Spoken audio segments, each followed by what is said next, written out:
everyone, and welcome into the season finale of Upon Further Review with B. Marsh and Michael, presented by Underdog Fantasy. Glad to have you with us. Glad to be in studio with my guy, B. Marsh. And it's a Victory Monday edition of Upon Further Review. Exactly. We closed it out in the right way. We haven't had a lot of those this season. In fact, only 5 of them as the Broncos get a win over the Chargers and end their season with a 5-12 record. In the process, B. Marsh, they avoid a couple what would have been just disastrous statistics. Okay. A 13th loss would have been most ever in franchise history. Thank God. A loss yesterday to the Chargers would have meant that they finished over in the division for the first time since 1970 when the NFL merged with the AFL. Yo, that would have been crazy. That would have been really bad. That would have been bad. So thank God they got the win. They pulled it out yesterday. So, hey, we don't have to talk about those things. No, we don't. Let's jump right into the show today. What's on Marshall's Mind? What's on Marshall's Mind is presented by Breckenridge Distillery, the official bourbon of the Denver Broncos. Shop Colorado retailers for their limited edition Broncos bourbon blends. B. Marsh, what you got? Man, I'm just left wondering what if. What if Nathaniel Hackett would have never got hired? Right? What if he would have got fired earlier? What if, some of these things, that I saw yesterday from this offense, and even when they played the Chiefs, right? As you can see, they're running they're running the quarterback a little more. Mm-hmm. They're moving the pocket a little more with Russell. The offense looks how it should have looked the entire season. So it's almost like a what if factor because the defense was so stout this year. What if the offense would have been what they have been the last couple weeks? Who knows what would have happened? I feel like all of Broncos country is now on that realization, and we talked about this last week. Despite the loss to the Chiefs, I thought it was an indictment on Nathaniel Hackett. Yeah. The way that they played and the way that offense ran. Absolutely. And yesterday against the Chargers just furthered that indictment on Nathaniel Hackett. It turns out Russ may not be broken. You know what I mean? And I think back to the press conference when they fired Nathaniel Hackett, and Greg Pinner and George Payton sat there and they said, we think Russ is fixable, which was an admission that they felt like he was broken. Maybe it was the head coach all along. Yeah, that's what we've been talking about that the whole time. It's the play calling. It's the way he's running the offense. He was running it like he had Aaron Rodgers. Look, Russell Wilson is a totally different guy, right? He's athletic. Aaron Rodgers is athletic, but what I'm saying is he's best on the move. He's best when you move the pocket. So when every time I just saw these shotgun, step back, drop back, 3-step. Look, I hated it. I'm like, look, come on, let's get Russ moving. Just watch some Seattle film. Yeah. Watch Seattle film. Look at everything he did and how successful he was in Seattle. So, look, it wasn't an indictment on Nathaniel Hackett because he didn't take the pieces that he had and use them correctly. And what's crazy is the guy who's calling the plays the last 2 games is Justin Outten. He was Nathaniel Hackett's guy. Right? Like they were boys. Yeah. The whole reason Justin Outten is here is because of Nathaniel Hackett. And so you just think of what were those conversations like as the Broncos were going through this season with Nathaniel Hackett as their head coach? Was he not listening to the people in the room? Because clearly Justin Outten saw what it would take to get Russell Wilson to play the type of ball that we have seen him play over the last 2 weeks. Why was it that it took Nathaniel Hackett leaving for Justin Outten to be able to do all of that? So, Brandon, how much hope does this give you for the future? Because, let's be honest, after a 5-12 season, you're really just kind of grasping on to hope, and Broncos country grasping onto what they saw over the last 2 weeks, hoping that will be the Russell Wilson that they see in 2023. So, will it be? I think so. It gives me a lot of hope. Russ is not broken. I think he's definitely fixable. He's been the butt of all kind of jokes all season. I think next year he steps up. Hopefully they bring in a great head coach. They bring in a great offensive coordinator, somebody that could play to Russ's strengths. It's almost like, when you got Lamar Jackson, you don't let him, play like Tom Brady. You cater to his skills, right? So I think that's what we didn't do enough this season. I have a lot of hope, man, for 2023. We'll see who they bring in, though. How much should Russ be involved in whoever the head coach is going to be? And we'll talk about the potential candidates and what that might look like. How much should Russell Wilson be involved in who that guy is going to be? I think they should consult with him, because look, they gave him so much money. He's tied to the Broncos for a long time, right? They gave up a lot of capital for Russ, so why not? Why not consult him on certain things, on certain offenses, on certain things that, maybe what do you think we should run or whatever the case may be. So I think they should. Just because they paid him so much, he's the franchise quarterback. It's crazy. Romy Bean had a great stat yesterday. The Broncos scored 7 touchdowns in their last 2 games. They scored 7 touchdowns in their first 6 games. That's crazy. Under Nathaniel Hackett. Yeah. Isn't it wild? They end the season by breaking the 30-point threshold for the first time all year. And they have a new season high in yards yesterday and 471 yards. I mean, it's just wild. Yeah. The numbers that they put up. And I think that's part of the reason for this hope. And it all starts with Russell Wilson for me, right? And so I think he has to be at least involved in these conversations. And then whatever direction they go, I think he and the offensive coordinator need to sit down and say, hey, look, here's what you do best. Yeah. So let's do this, right? And I don't know if it was Russ who said, I want to be a pocket passer. I don't know if it was Nathaniel Hackett who said, you're going to be a pocket passer. But after what we've seen the last 2 games, and if I'm Russell Wilson, like, okay, look, this is a much more fun brand of football for me to play. Yeah. Let's go play this brand of football. Right. So I hope that that's the case heading into 2023 because I'm with you. I'm hopeful. I feel like they made some progress.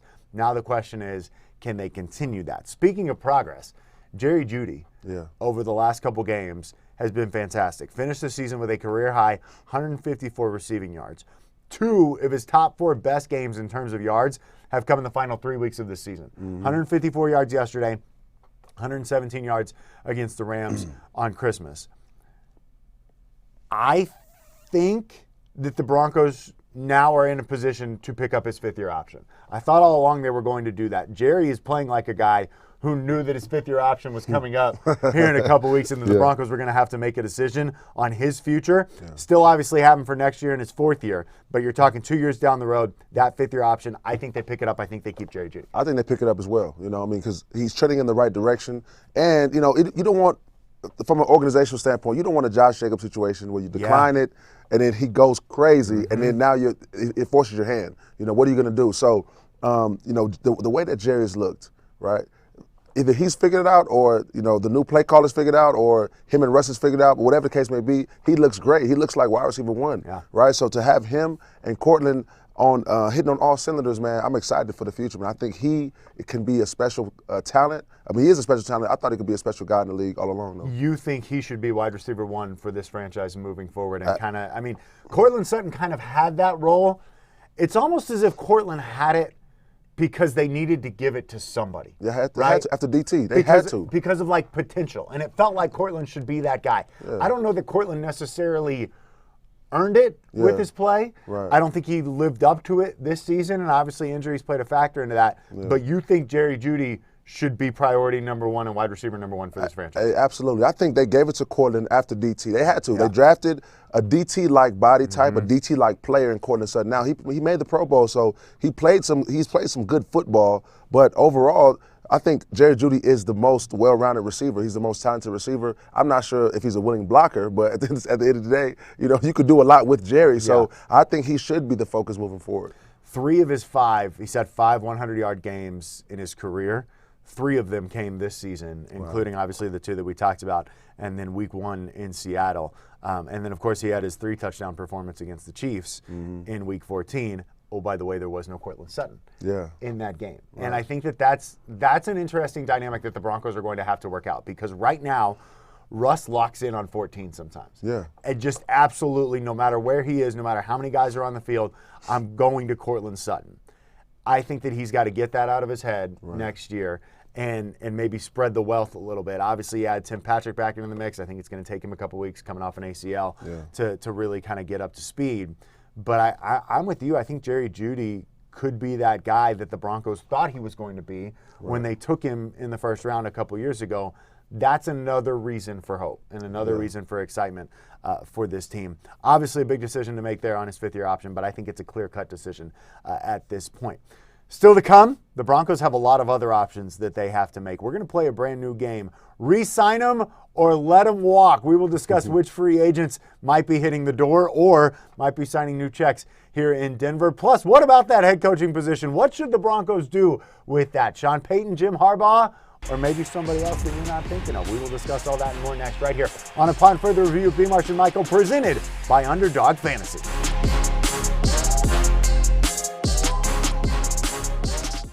Underdog Fantasy is the easiest place to play fantasy sports. It's also the fastest growing fantasy app in the industry.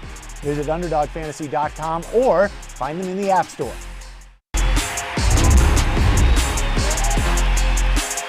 Welcome back inside Upon Further Review with B. Marsh and Michael, presented by Underdog Fantasy. The Broncos into the offseason with a lot of decisions to make, starting with the head coach. So, Brandon, what do they do at head coach? Sean Payton, John Harbaugh, or somebody else?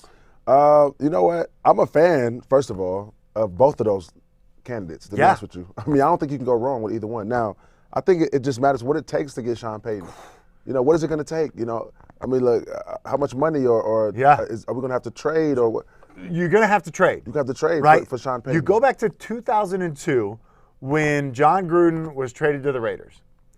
2 first-round picks, 2 second-round picks, and $8 million. Are you serious? Yes. And they won this. Oh, my God. But I don't think the Broncos are in a position to do that. No. For a head coach. No, they can't. Because you already traded a bunch of assets for Russell Wilson. They can't do it. But hold on. So he's still under contract, Sean Payton? Yes. Okay, so, yeah, I don't you've done enough already, right?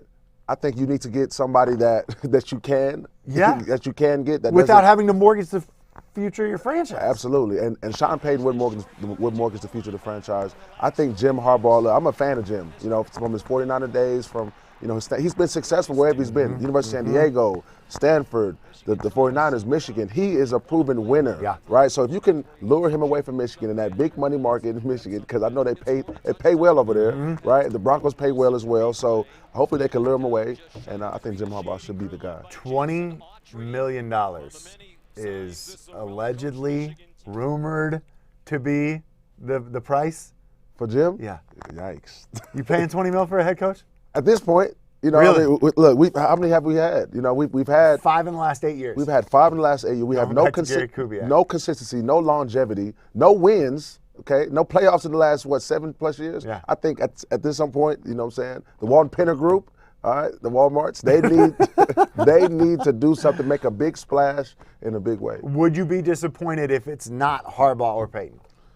I mean, yeah, for optics, because I like Harbaugh and I like Payton. I like the big names, you know what I'm saying? I mean, obviously, as long as it works out, I'm good with it. But if, you know, I got my sights set on Jim Harbaugh, but partially, I'm a Michigan fan. Partially, I want Jim to stay, you know, so Michigan can continue to beat Ohio State, because without him, they can't beat Ohio State. Right. But at the end of the day, I'm a Bronco fan first. So, you know, I would be disappointed, but hey, if there's, you know, I'm sure there's some other, you know, good candidates out there, but I want Jim. Okay. All right. Jim Harbaugh or nothing for our guy, B. Marsh. Yeah. All right. That's just one decision that the Broncos have to make this offseason. They've got a lot of player personnel decisions that they're going to have to make as well. Let's play a game. Re-sign him or let him walk. I will give you a big name free agent, and you will tell me whether or not the Broncos should re-sign him or let him walk. Let's start with the guy who I think is the biggest name on this list, Draymond Jones. What should the Broncos do with him? I think they should re-sign him. Yeah. I mean, he's had 22 sacks in 4 years, right? So, you know, you need guys that can get to the quarterback, that can get him off the spot, you know. So, I mean, that's what we need, right? So, I would, and he could pass rush from the interior, right? You know, you have, you know, oh, man, I was about to say Chubb. That's crazy. You know what I'm saying? You have guys on the outside, Baron Browning, right? Randy Gregory. So, you need that guy, because when we played in the Super Bowl year, right, we had Malik Jackson that could penetrate up the middle, help Devon and D wear out. So, I think you resign him. I do wonder what happens to Draymond's price tag because he got hurt, because he missed the final 4 games of the season. I think that hurts Draymond. I think that's advantageous for the Broncos in terms of what they might get. The franchise tag is also an option for Draymond. If you do that, though, you're looking at like $17.3 million. If you tag him as a defensive tackle, it goes even higher. If you tag him as a defensive end to $17.8 million. I think you want to get a deal done with Draymond Jones, keep him in a Broncos uniform. We'll see if that happens. Another guy on that interior, Deshaun Williams. What do you do with him? Re-sign him or let him walk? Hey, man, this is a sentimental one for me, you know, because I played with D, and we've trained together. We both was trying to get back into the NFL. He has a great story, you know, so I'm going to go with re-sign him just for sentimental reasons. No, you wanted to say let him walk. You wanted to say let him walk. I can't do it. That's my guy, man. You know, that's my guy. So I did want to say that, but you know, I wanted to say that, but it's tough because that's my brother right there. I think they're going to let him walk. I think so they're too. going to let him walk because they have Mike Purcell, because they're going to re-sign Draymond Jones, because they have DJ Jones. I think that they're going to let him walk, and I think that might be best for Deshaun Williams. I think he might get more money elsewhere. I think they're certainly at least going to let him test free agency and then come back to him and say, okay, what did you get on the open market? Can we match that? Is it a fair price for us? And they're going to try and get him at a discount. Yeah. I love Deshaun Williams. I don't want him to go anywhere. I think he ends up somewhere else. For sure. What about Alex Singleton? Re-sign him or let him walk? Look, I think you can get Alex Singleton at a cheap price, so I think you re-sign him. It's him and Josie Jewell, right? Both of those guys, they played well together. They played extremely well together. So I think you can, and he's a good special teams guy, right? So he seemed like a team-first guy. I think you re-sign him. He made plays this year, right? And you'll get him for cheap. It's not like the price tag is going to be extremely high. So I think you re-sign Alex. 163 tackles this season. 3 straight years with 100-plus tackles. How old are you? I'm 33. 33. Yeah. Alex Singleton's 29. Wow. Right? He's got some years, yeah, right? 100%. I mean, so yeah. I think they re-sign him. I think they should bring him back because I think you're right. He has chemistry with Josie Jewell. Yeah. Those two seem to work really well together. For Alex, I think it's all about fit too, right? And can you get Alex for like 2 to 3 years? And feel good about that inside linebacker spot because you still have Josie for another year. Yeah. I think they should re-sign him. 100%. Kareem Jackson. You got to let him walk. Really? Yeah, you got to let Kareem walk, man. So you're going to re-sign Deshaun Williams and let Kareem walk? Yeah, I mean, just because, we got Caden Stearns. I think it's his turn to really step in and lock down that safety position, or they'll get somebody in free agency. Kareem has been one of the backbones of this defense for, a couple years now. But I think at this point, it seemed like they almost let him walk this year. Yeah, they did. So they're going to let him walk next year. I think Caden Stearns is a really good argument. I think they needed to see more of Caden Stearns this year. 100%. And needed to see him on the field more. Yeah. And I think because of that, they try and re-sign Kareem at another hometown discount, right? Yeah. I mean, he took a massive pay cut to come back this year. He just finished year 13, but started all 17 games this season. Played in 100% of the snaps in all but 2 games where he played 94% and 98%. So he's getting up there. Yeah, but he's durable. But he's very durable. He's getting up there. He's durable. I mean, look, he's a leader on this defense. He brings his hard hat every day, and he's a hard hitter, right? He plays well. I mean, him and Justin has that chemistry. Yeah. I think they let him walk just for logistic reasons, but I get what I understand what you're saying. But I can see them letting him walk and then drafting a safety because they're unsure about Caden. Yeah. Dalton Reisner on the offensive line, a guy who's been a mainstay up front. A Colorado native, not that factors into George Payton's thinking here, but everybody in Colorado is thinking about it. 2nd-round pick back in 2019. That was, of course, a John Elway selection, not a George Payton selection, which is important to keep in mind. What do they do with Dalton Reisner? Re-sign him or let him walk? They'll let him walk. Yeah, they're gonna let him walk, man. I think his time in Colorado is ended. Unfortunately, right? I mean, he's a Colorado son, right? He's a son of Colorado, but like you said, it's not George Payton's pick. It's John Elway, so, it may be time to start, moving some of those guys out and bringing the guys that he wants in, maybe signing a free agent or drafting somebody high at that guard position. I think they're going to have to draft and go the free agent route to shore up that offensive line. They have terrible. Plenty of holes there. Yeah. And I love Dalton. I think he's so great. He's so great in the community. I love talking to Dalton. He's such a good dude. I start to worry about the injuries now, too, right? The elbow, the back, the shoulder, it all affected him this year. I think they let him walk, which 100%. Is going to be weird to see him in something other than a Broncos uniform next season. All right, final one on the offensive side of the ball. Latavius Murray, who, oh, by the way, is about to turn 33 later this month. What do you do with Latavius Murray? Re-sign him or let him walk? It's crazy because initially I was going to say let him walk because, Chase Edmonds is going to be your 3rd down back, right, after Javonte Williams. Javonte and Latavius are not the same guy, maybe similar, but I think you should take another look at Latavius. Yeah, I think so too. He played really well this season, right? And he's a guy that can step in and tote the rock, give you some good carries and good numbers, good yak, right? If Javonte is still kind of hobbling. If he's not 100%. So now I think the thinking is like, okay, well, maybe we do re-sign Latavius for another 1-year deal. Let's see how he does. Now, Chase Edmonds will be the running back 2, right? He will be running back 2. Javonte be number 1, and Latavius be number 3 if they did that. But I think it'd be a good move to re-sign him. I think you're going to need to re-sign him on a 1-year deal because I don't think Javonte's going to be ready. Certainly not at 100% to start the year. Right. And I think that with Javonte, you want to protect him as much as possible. 100%. And Latavius Murray, he's about to turn 33. 760 yards this season between here and New Orleans. That was in 13 games. If you break that down, yards per game, 58.5 yards per game, 2nd highest total in his career. That's crazy. Yeah. Right? That's crazy. And I mean, look, every time, I watched him play, I loved seeing him run the ball. I'm like, okay, look, Latavius is a good back, man. Yes. Big, strong, powerful, still doing it at a high He's level. everything you thought Melvin Gordon was going to be, Yes. minus the turnovers. Minus the turnovers, exactly. I mean, just Melvin is more of a home run hitter Yeah. than Latavius, but at the same time, he will easily cough up the ball, so you can't have that. But Latavius, man, had a great season. I mean, averaged 6.9 yards a carry yesterday. That's fantastic. Yeah, I think you bring him back. I like that.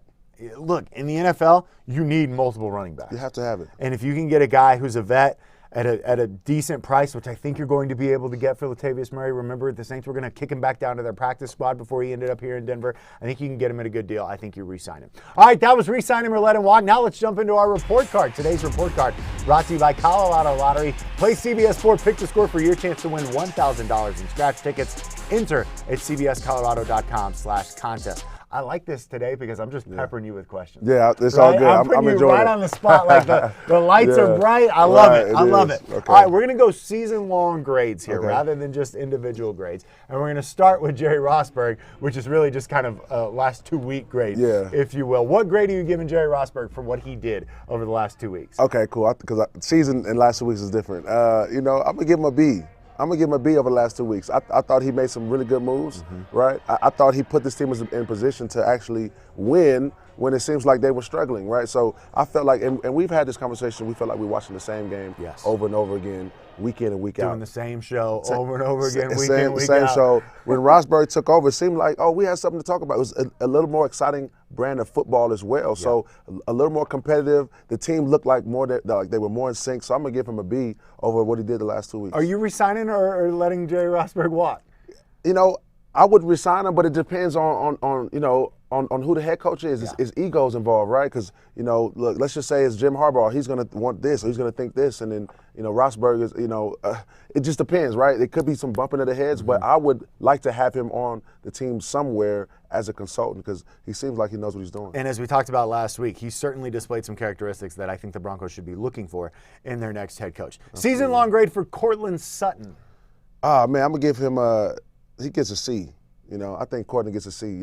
2 touchdowns. I mean, he had 800 yards. Isn't that receiving. crazy? He only had 2. He's that Two big, touchdowns? He had 2 touchdowns right now. The offense wasn't working. They weren't in sync all season, but he still had, a big body like that, 2 touchdowns, a red zone threat. It's not enough, right? It left you desiring more. So I'm going to give him a C grade this season. So hopefully next season that, he'll step it up a little bit. Him and Russ will be more in sync. The offensive line, hopefully will be, more established because that's part of the reason as well. But 2 touchdowns, 800 yards, Eric Tomlinson had as many touchdowns as Courtland Sutton did. Yeah, that's not it. That's not good. That's not not it. Season-long grade for Justin Simmons. Oh, I'm going to give him an A. Yeah. Look, he missed 5 games, right? And then he still, is he tied for the league? Career high in interceptions. And he's tied for the league? Had 2 forced fumbles. Yeah. I mean, look, 6 interceptions, missed 5 games. Look, Justin is, and I'm going to keep saying it again, a premier safety in this league, right? He's a premier safety, so I'm going to give him an A grade, even though he missed time, right? Because sometimes you get docked for injuries, unfortunately, because that's how it is. Even though the league is built on injuries, because, everybody's going to get hurt at some point. The attrition rate is 100%. But for him to come back and still produce at that level, I got to give him an A. And I really want Justin Simmons to have a winning season. Yeah. He's had one. It was his rookie year. Right. I really want Justin Simmons to make the playoffs. We went 9-7 that year. Right? He's the guy. Brandon McManus has been on this team for a really long time. But other than that, Justin Simmons is the guy who is on the field more obviously than Brandon McManus, who has been through the last 7 years and just been through hell. Yeah, right? 100%. And Justin has stood up there after every single game, and he has been peppered with our questions, and he has taken it like a champ and like a captain and like a leader. And I think this year, Brandon, it started to grind on him. I really do, based on some of the things that, just how he acted in post-game press conferences. And I hope that he can get away. I hope that he can put this on the back burner.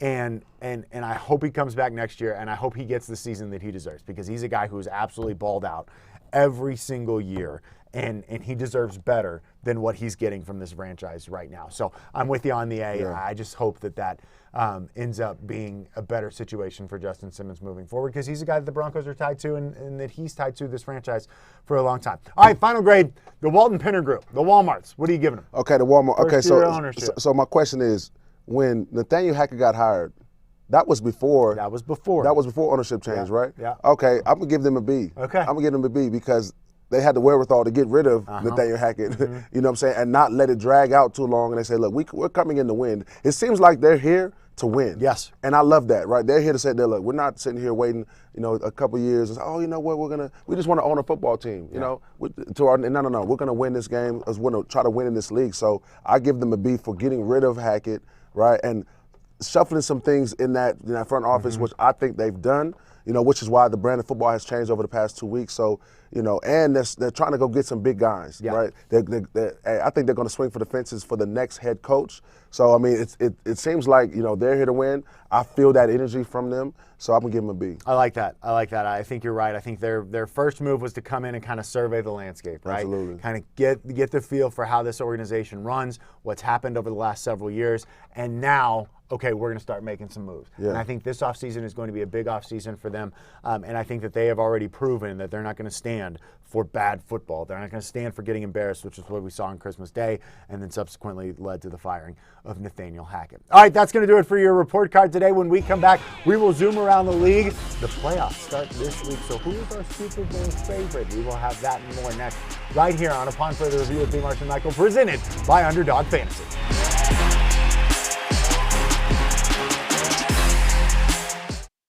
Travel consideration is brought to you by Underdog Fantasy. Underdog Fantasy is the easiest place to play fantasy sports. It's also the fastest growing app in the industry. Visit UnderdogFantasy.com or find them in the App Store.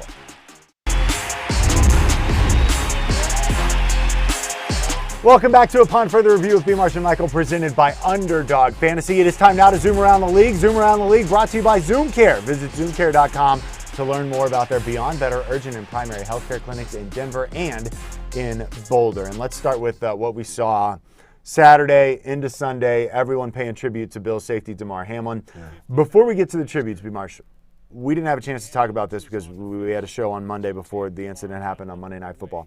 As a former player, what were you feeling watching that game and seeing everything that transpired after that game? Yeah, I was feeling a lot of emotions, you know, because, you know, look, we initially I'm looking at it thinking it's a concussion or something's going on, but, you know, for somebody to have to be revived on the field, right, that's something that it now goes beyond the sport, right? And at the same time, it's like we've never seen that. You know, we've never seen somebody collapse on the field on TV and have to be revived, right? CPR had to be administered to this individual, and it makes you, you know, first of all, it humanizes us, right? Because I feel like us as players, we get dehumanized so much, you know, by the public because we're just gladiators, we're just warriors, but we're just individuals as well. So to see that, to see all the love for him, yeah, you know. That was really cool. It was special. It was special, but, you know, more importantly, I'm glad that he's okay, right? And it lets you know how dangerous the sport is. Yeah. And just what looked like a routine tackle,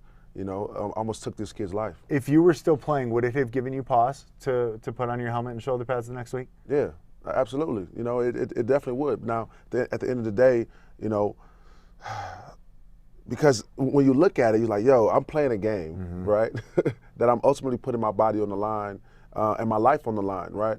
And it's crazy because I remember when I was in college, and, you know, I know people have died at practice, right? Yeah, Heat working exhaustion, out, working out, different things like that. I loved the game so much at one point in my life, I said, I'd rather die than to stop playing this game, right? Now, when you see stuff like that, like what happened with Damar, it makes you reevaluate that you know, that statement and that thought. And I'm like, look, no. There's much, you know, life is bigger than football. Yeah. But at one time, football was life for me. So, you know, seeing that, but seeing all the love, I'm glad he's okay, and seeing everybody in the league unite for this kid, it was special. That was really cool. I mean, I had chills watching the Bills on their opening kickoff and Nyheim Hines run that back. Yeah. What a fantastic scene. Like, literally, sometimes you can't even script it because it would seem like too good to be true. Like, oh, no, that wouldn't really happen in real life. And then it did. 100%. And to see Russell Wilson and Derwin James Jr. go to the midfield after the opening kickoff yesterday, what a great moment that was at Mile High. I got chills being there, too. And just so cool to see how everybody has rallied around him. What they've done with this foundation has absolutely been fantastic. So hats off to everybody in the NFL who's been involved in that. And most importantly, as you mentioned, we're glad that Damar Hamlin is on the road to recovery and is recovering as well as he is. Speaking of that, the Bills now obviously turning their attention to the playoffs and where they go from here. And let's talk about this as we zoom around the league.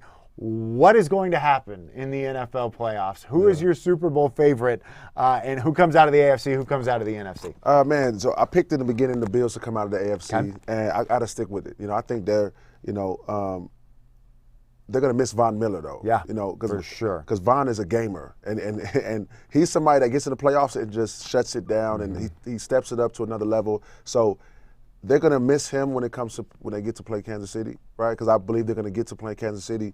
But if they can get Josh Allen off the spot, and I think they will. If they get Patrick Mahomes off the spot, and I think they will, I can see them, getting to the Super Bowl. So the Bills are coming out of AFC. Bills Chiefs in the AFC Championship game? Bills Chiefs AFC game.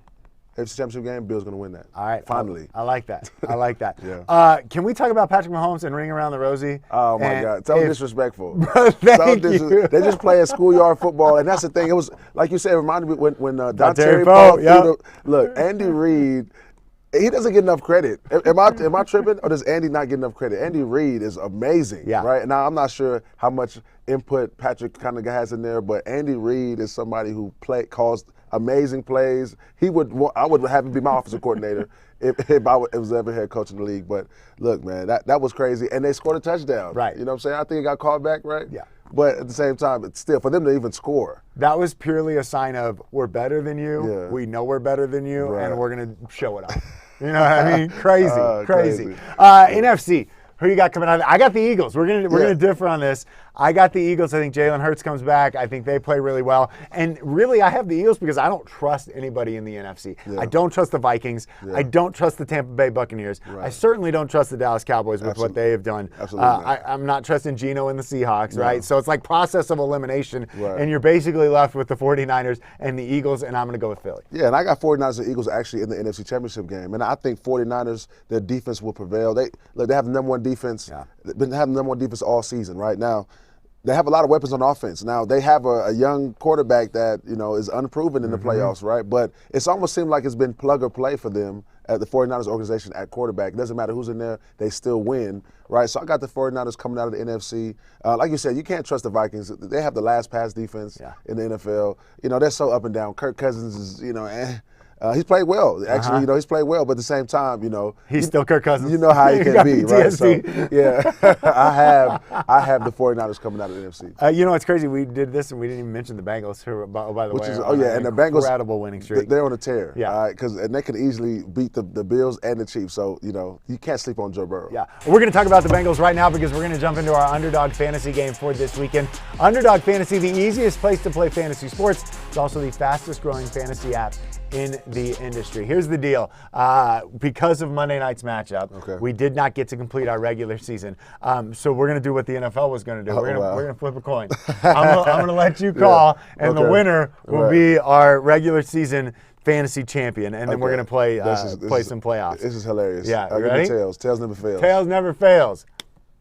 Tails. Yeah, I think that was rigged. Cool. B-March, I should have let it hit. Right. B-March ends up winning the regular season matchup. Let's jump into our wild card matchup. I love doing this with you, Underdog Fantasy. It is so fun to do on the app. Great. And it's so easy to do as we jump into this week.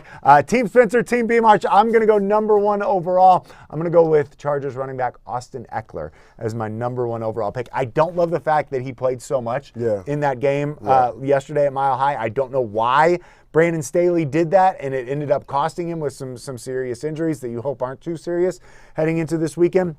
Now they got a quick turnaround on Saturday, but I still like Austin Eckler as my number one overall pick. Absolutely, man. It's crazy. He set the franchise record for most receptions in Chargers history. Yeah. Which is great from a running For back. a running back, yeah. Look, the usage rate is crazy. So he's going to Austin Eckler. I have the next two picks. I'm going to go ahead and go with Christian McCaffrey, right? How can you go wrong with that? They've been using him fantastically. And Justin Jefferson, all-world, gets all the receptions and all the targets. So. Relying on Kirk Cousins. Thank God. Please, Kirk. But it's just one game. It's just a wild card game. I feel good about that. I'm going to go to the AFC and the guys who we think are going to be our AFC champs. I'm going to go Stephon Diggs with my second pick. I love Stephon Diggs and what he can do with Josh Allen at quarterback. I think he could be in for a big week. And then I'm going to go with Jamar Chase as well. Coming off a big game against the Ravens, now going up against the same Ravens team. I don't necessarily love that, but I do like Jamar Chase and what he brings to the field every single week. So give me Stephon Diggs and Jamar Chase. Nice. Well, I'm going to go to the AFC, right, against our Bills. Tyreek Hill. I got to take Tyreek, man. Tyreek Hill is a home run threat every week. So I'm going with Tyreek. And you know what? I think I made this pick because I had him on my fantasy, so it's a little bit of sentiment. I'm going to go with Dalvin Cook. Dalvin Cook, he's played well for me all season, right? So hopefully, he'll be able to do something against that Giants defense. And here's the thing with Tyree. It just takes one. Yeah. Right? Like, it's 100%. just one pass, 75 yards, and a touchdown. That's all you need. And you get your fantasy points with him. I'm going to go back to the NFC and go with Saquon Barkley to round out. So I don't necessarily love this pick, but I think the Giants will rely heavily on Saquon Barkley. I like the fact that he got some rest last weekend as well. So give me Saquon Barkley. So the full rundown for your wild card weekend: Team Spencer, Austin Eckler, Stephon Diggs, Jamar Chase, and Saquon Barkley. Team Marshall, Christian McCaffrey, Justin Jefferson, Tyreek Hill, and Dalvin Cook. That is going to do it for our Underdog Fantasy game for Wild Card Weekend. And that is going to do it for our show. Season number 2 in the books. This has been a lot of fun, man. This is just kind of a crazy brainchild. You came to me years ago at the View House. You were like, hey, man, I'd love to do something together now that I'm done playing. What can we do? It took us a little bit, but we finally got it going. It's been a blast doing it with you in studio this year. Been so much fun. Thank you for everything. Course, traveling man. back and forth from Vegas to here to do the show on a bi-weekly basis, basically. Love hanging out with you, man. I love hanging out with you too, man. Thank you, man. man. So much. Appreciate And thank you. We wouldn't be doing the show without you guys, our viewers and our listeners. So thank you for hanging out with us right here on Upon Further Review with D. Marsh and Michael, presented by Underdog Fantasy. Underdog Fantasy is the easiest place to play fantasy sports. It's also the fastest growing fantasy app in the industry. Visit UnderdogFantasy.com or find them in the App Store.